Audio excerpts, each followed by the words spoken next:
ओम श्री परमात्मने नमः। श्रीमद् भागवत गीता जी का दूसरा अध्याय। संजय बोला कि पूर्वोक्त प्रकार से करुणा करके व्याप्त और आंसुओं से पूर्ण तथा व्याकुल नेत्रों वाले शोक युक्त उस अर्जुन के प्रति भगवान मधुसूदन ने यह वचन कहा। हे अर्जुन, तुमको इस विषम स्थल में यह अज्ञान किस हेतु से प्राप्त हुआ? क्योंकि यह न तो श्रेष्ठ पुरुषों से आचरण किया गया है, न स्वर्ग को देने वाला है, न कीर्ति को करने वाला है। इसलिए हे अर्जुन, नपुंसकता को मत प्राप्त हो, यह तेरे में योग्य नहीं है। हे परम तप, तुच्छ हृदय की दुर्बलता को त्याग कर युद्ध के लिए खड़ा हो।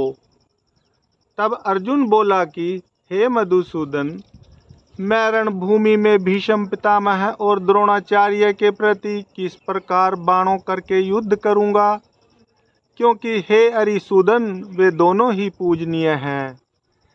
इसलिए इन महानुभाव गुरुजनों को न मारकर इस लोक में भिक्षा का अन्न भी भोगना कल्याणकारक समझता हूँ।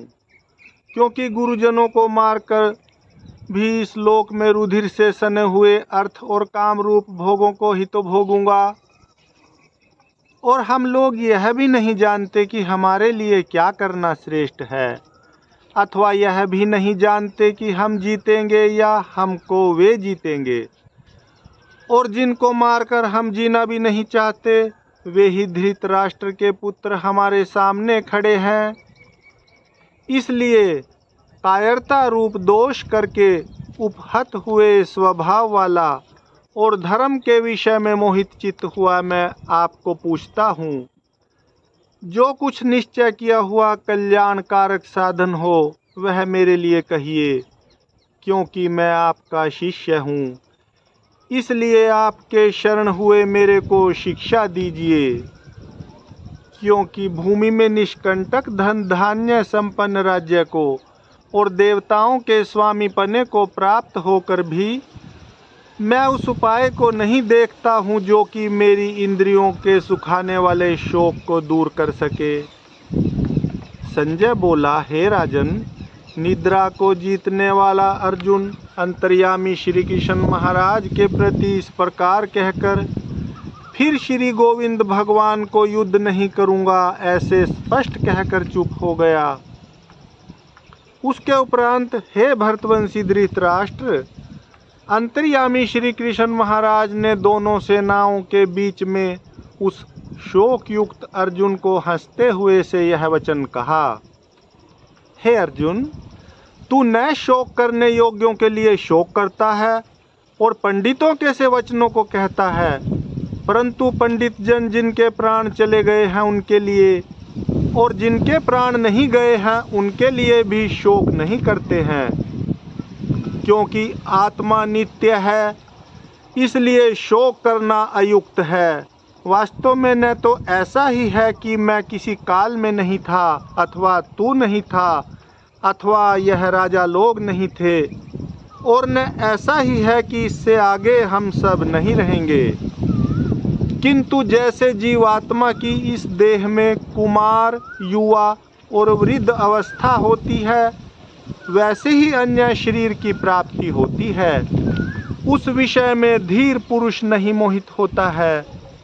अर्थात जैसे कुमार, युवा और जरा अवस्था रूप स्थूल शरीर का विकार अज्ञान से आत्मा में भासता है, वैसे ही एक शरीर से दूसरे शरीर को प्राप्त होना रूप सूक्ष्म शरीर का विकार भी अज्ञान से ही आत्मा में भासता है। इसलिए तत्व को जानने वाला धीर पुरुष इस विषय में नहीं मोहित होता है। हे कुंती पुत्र, सर्दी गर्मी और दुख सुख को देने वाले इंद्रिय और विषयों के संयोग तो क्षणभंगुर और अनित्य हैं। इसलिए हे भरतवंशी अर्जुन, उनको तू सहन कर। क्योंकि हे पुरुष श्रेष्ठ, दुख सुख को समान समझने वाले जिस धीर पुरुष को यह इंद्रियों के विषय व्याकुल नहीं कर सकते, वह मोक्ष के लिए योग्य होता है। और हे अर्जुन, असत वस्तु का तो अस्तित्व नहीं है और सत का अभाव नहीं है। इस प्रकार इन दोनों का ही तत्व ज्ञानी पुरुषों द्वारा देखा गया है। इस न्याय के अनुसार नाश रहित तो तू उसको जान कि जिससे यह संपूर्ण जगत व्याप्त है, क्योंकि इस अविनाशी का विनाश करने को कोई भी समर्थ नहीं है। और इस नाश रहित अप्रमेय नित्य स्वरूप जीवात्मा के वह सब शरीर नाशवान कहे गए हैं। इसलिए हे भरतवंशी अर्जुन, तू युद्ध कर। और जो इस आत्मा को मारने वाला समझता है तथा जो इसको मरा मानता है, वे दोनों ही नहीं जानते, क्योंकि यह आत्मा न मारता है और न मारा जाता है।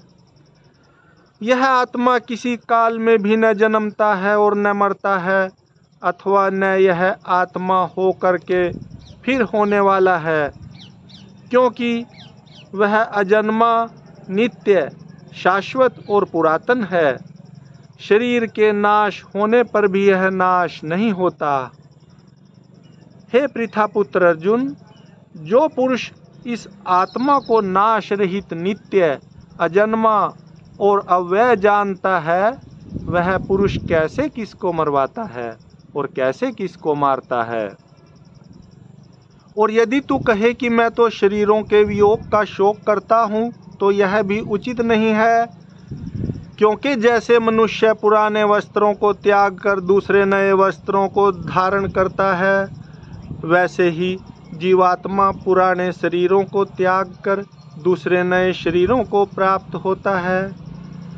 और हे अर्जुन, इस आत्मा को शस्त्रादि नहीं काट सकते हैं और इसको आग नहीं जला सकती तथा इसको जल गीला नहीं कर सकते हैं और वायु नहीं सुखा सकती, क्योंकि यह आत्मा अछेद्य है, यह आत्मा अदाह्य है, अक्लेश्य और अशोष्य है, तथा यह आत्मा निसंदेह नित्य, सर्वव्यापक, अचल, स्थिर रहने वाला और सनातन है।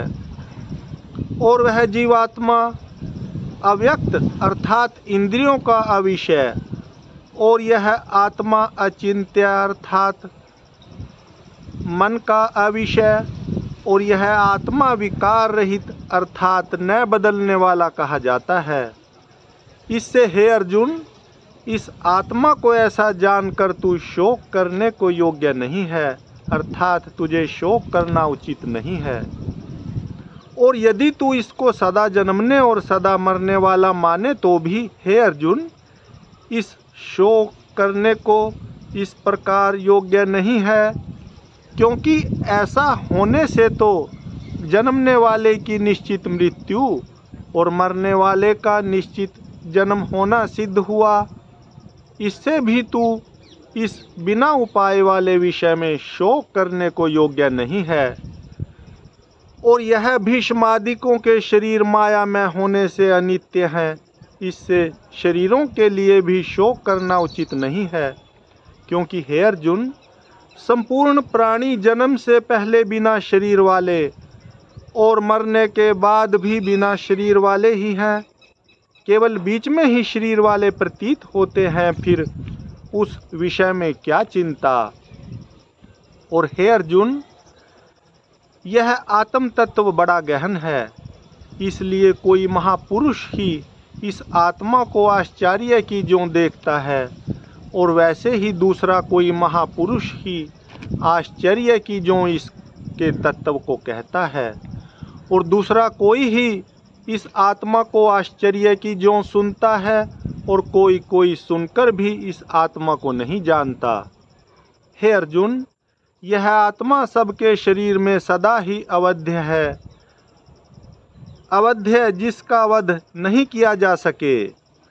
हे अर्जुन, यह आत्मा सबके शरीर में सदा ही अवध्य है, इसलिए संपूर्ण भूत प्राणियों के लिए तू शोक करने को योग्य नहीं है, और अपने धर्म को देखकर भी तू भय करने को योग्य नहीं है, क्योंकि धर्म युक्त युद्ध से बढ़कर दूसरा कोई कल्याणकारक कर्तव्य क्षत्रिय के लिए नहीं है।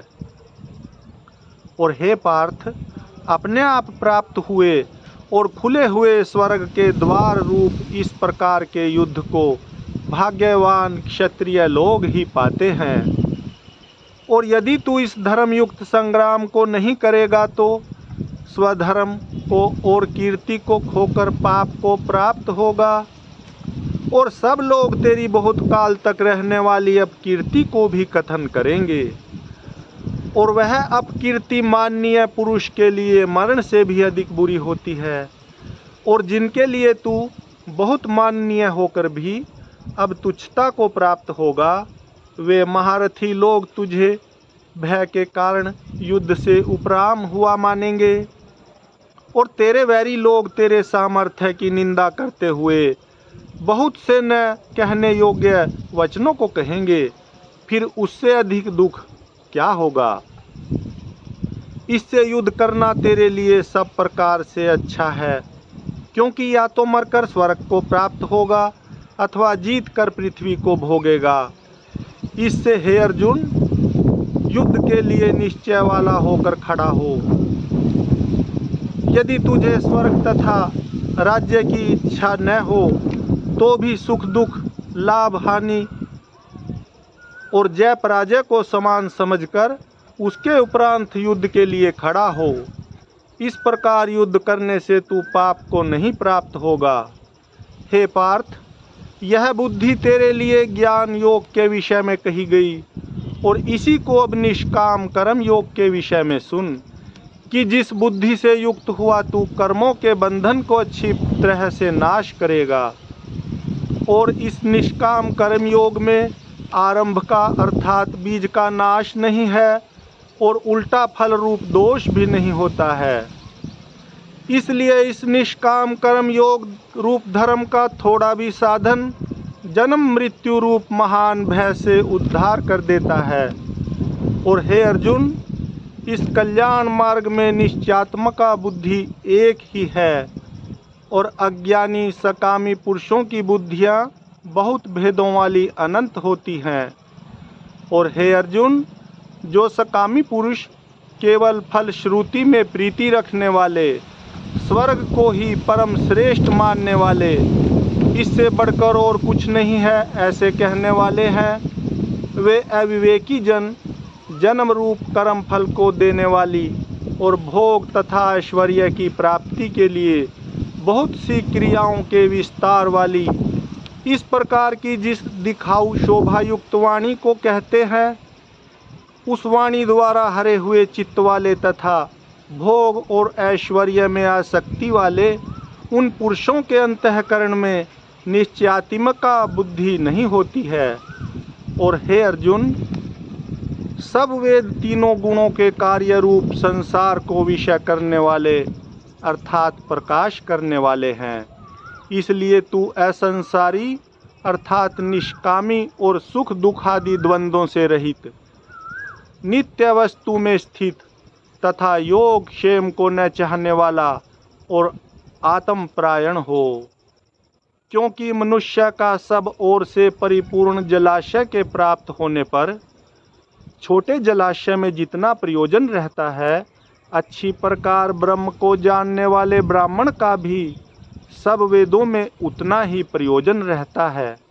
अर्थात जैसे बड़े जलाशय के प्राप्त होने पर जल के लिए छोटे जलाशय की आवश्यकता नहीं रहती, वैसे ही ब्रह्मानंद की प्राप्ति होने पर आनंद के लिए वेदों की आवश्यकता नहीं रहती।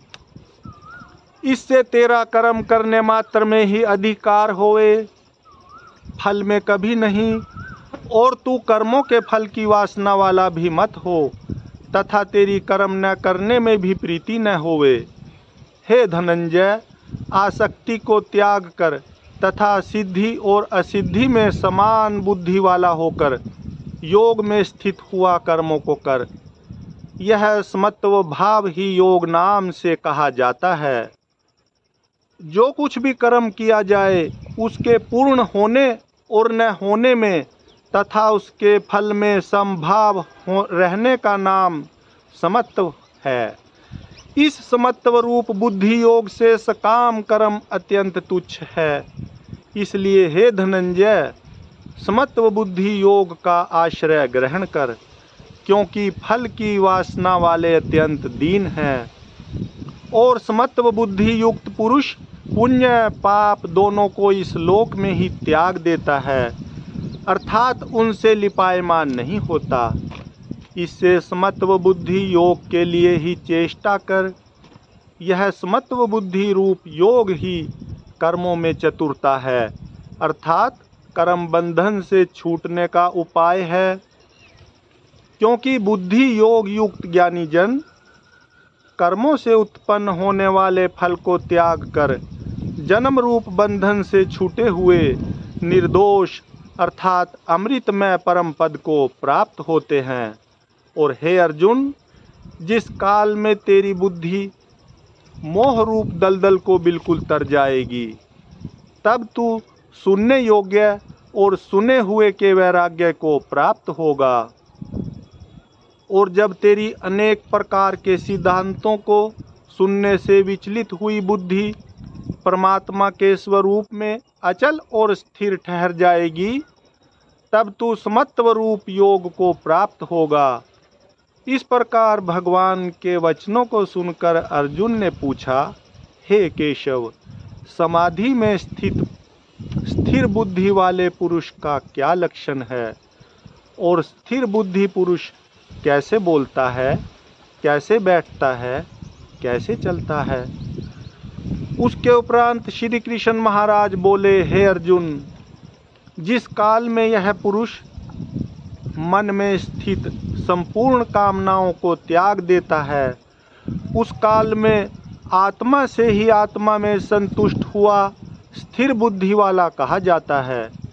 तथा दुखों की प्राप्ति में उद्वेग रहित है मन जिसका, और सुखों की प्राप्ति में दूर हो गई है स्पृहा जिसकी, तथा नष्ट हो गए हैं राग भय और क्रोध जिसके, ऐसा मुनि स्थिर बुद्धि कहा जाता है।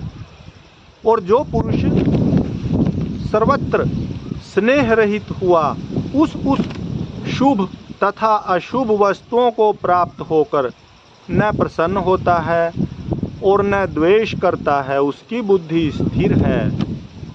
और कछुआ अपने अंगों को जैसे समेट लेता है, वैसे ही यह पुरुष जब सब ओर से अपनी इंद्रियों के विषयों से समेट लेता है, तब उसकी बुद्धि स्थिर होती है। यद्यपि इंद्रियों के द्वारा विषयों को न ग्रहण करने वाले पुरुष के भी केवल विषय तो निवृत्त हो जाते हैं, परंतु राग नहीं निवृत्त होता। और इस पुरुष का तो राग भी परमात्मा को साक्षात करके निवृत्त हो जाता है। और हे अर्जुन, जिससे कि यत्न करते हुए बुद्धिमान पुरुष के भी मन को यह प्रमथन स्वभाव वाली इंद्रियां बलात्कार से हर लेती हैं, इसलिए मनुष्य को चाहिए कि उन संपूर्ण इंद्रियों को वश में करके समाहित चित्त हुआ मेरे परायण स्थित होवे। क्योंकि जिस पुरुष की इंद्रियां वश में होती हैं, उसकी ही बुद्धि स्थिर होती है। और हे अर्जुन, मन सहित इंद्रियों को वश में करके मेरे परायण न होने से मन के द्वारा विषयों का चिंतन होता है, और विषयों को चिंतन करने वाले पुरुष की उन विषयों में आसक्ति हो जाती है, और आसक्ति से उन विषयों की कामना उत्पन्न होती है, और कामना में विघ्न पड़ने से क्रोध उत्पन्न होता है, और क्रोध से अविवेक अर्थात मूढ़ भाव उत्पन्न होता है, और अविवेक से स्मरण शक्ति भ्रमित हो जाती है, और स्मृति के भ्रमित हो जाने से बुद्धि अर्थात ज्ञान शक्ति का नाश हो जाता है, और बुद्धि के नाश होने से यह पुरुष अपने श्रेय साधन से गिर जाता है। परंतु स्वाधीन अंतःकरण वाला पुरुष राग द्वेष से रहित अपने वश में की हुई इंद्रियों द्वारा विषयों को भोगता हुआ अंतःकरण की प्रसन्नता अर्थात स्वच्छता को प्राप्त होता है, और उस निर्मलता के होने पर इसके संपूर्ण दुखों का अभाव हो जाता है, और उस प्रसन्न चित्त वाले पुरुष की बुद्धि शीघ्र ही अच्छी प्रकार स्थिर हो जाती है। और हे अर्जुन, साधना रहित पुरुष के अंतःकरण में श्रेष्ठ बुद्धि नहीं होती और उस अयुक्त के अंतःकरण में आस्तिक भाव भी नहीं होता, और बिना आस्तिक भाव वाले पुरुष को शांति भी नहीं होती। फिर शांति रहित पुरुष को सुख कैसे हो सकता है? क्योंकि जल में वायु नाव को जैसे हर लेता है, वैसे ही विषयों में विचरती हुई इंद्रियों के बीच में जिस इंद्रिय के साथ मन रहता है, वह एक ही इंद्रिय इस अयुक्त पुरुष की बुद्धि को हरण कर लेती है। इससे हे महाबाहो, जिस पुरुष की इंद्रियां सब प्रकार इंद्रियों के विषयों से वश में की हुई होती हैं, उसकी बुद्धि स्थिर होती है। और हे अर्जुन, संपूर्ण भूत प्राणियों के लिए जो रात्रि है, उस नित्य शुद्ध बोध स्वरूप परमानंद में भगवत को प्राप्त हुआ योगी पुरुष जागता है। और जिस नाशवान क्षण भंगुर सांसारिक सुख में सब भूत प्राणी जागते हैं, तत्व को जानने वाले मुनि के लिए वह रात्रि है। और जैसे सब ओर से परिपूर्ण अचल प्रतिष्ठा वाले समुद्र के प्रति नाना नदियों के जल उसको चलायमान न करते हुए ही समा जाते हैं, वैसे ही जिस स्थिर बुद्धि पुरुष के प्रति संपूर्ण भोग किसी प्रकार का विकार उत्पन्न किए बिना ही समा जाते हैं, वह पुरुष परम शांति को प्राप्त होता है, न कि भोगों को चाहने वाला। क्योंकि जो पुरुष संपूर्ण कामनाओं को त्याग कर ममता रहित और अहंकार रहित, स्पृहा रहित हुआ वर्तता है, वह शांति को प्राप्त होता है। हे अर्जुन, यह ब्रह्म को प्राप्त हुए पुरुष की स्थिति है। इसको प्राप्त होकर मोहित नहीं होता और अंतकाल में भी इस निष्ठा में स्थित होकर ब्रह्मानंद को प्राप्त हो जाता है। हरि ओम तत्सत, हरि ओम तत्सत, हरि ओम तत्सत। श्रीमद् भागवत गीता जी का दूसरा अध्याय समाप्त हुआ। हरि ओम तत्सत, हरि ओम तत्सत, हरि ओम तत्सत।